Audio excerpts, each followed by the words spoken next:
कृष्ण के बचपन के सखा सुदामा जिनका नाम है, परम त्यागी हैं, परम वंदनीय हैं, परम संतोषी हैं।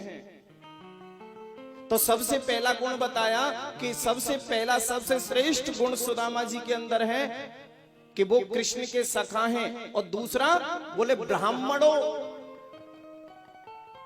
दूसरा क्या है? बोले वो ब्राह्मण हैं। ब्राह्मण होना कोई साधारण बात नहीं होती,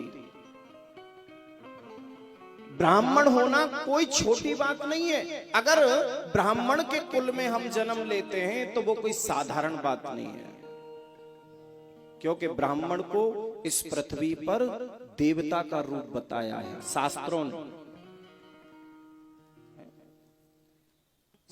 ने। इसीलिए तो कह दिया, चाहे आप किसी भी शास्त्र में पढ़ लो, आप रामायण ही पढ़ो, रामायण में तुलसीदास जी ने स्पष्ट लिखा कि पूजिए विप्र सकल गुण हीना। तुलसीदास जी क्या लिखते हैं?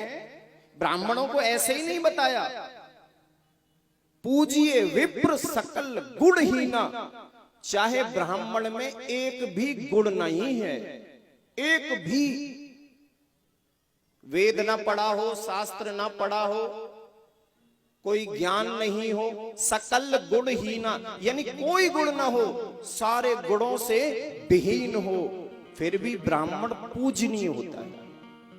ऐसा मैं नहीं कह रहा, शास्त्र कहते हैं हमारे। और शास्त्र कौन है भाई?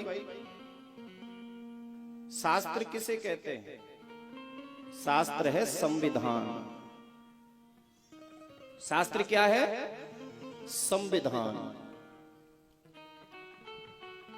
शास्त्र की बात माननी ही पड़ेगी। संसद में जब कानून पास हो जाता है ना, तो मानना ही पड़ता है ना? इसको भागवत को किसने लिखा? अरे भगवान ने ही तो लिखा। अब भगवान ने जो लिखा उसको भी हम ना माने तो ये तो अज्ञानता हो गई ना। ये तो बहुत ही अज्ञानता हुई हमारी कि हम भगवान की भी ना माने, फिर तो हम भगवान से भी बड़े हो गए।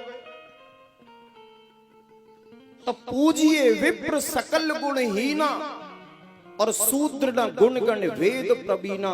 शूद्र चाहे कितना भी वेदों का ज्ञाता क्यों ना हो, शास्त्रों का ज्ञाता क्यों ना हो, शूद्र कभी पूजनीय नहीं हो सकता। ब्राह्मण हर हाल में पूजनीय है। बोलो जय श्री कृष्ण।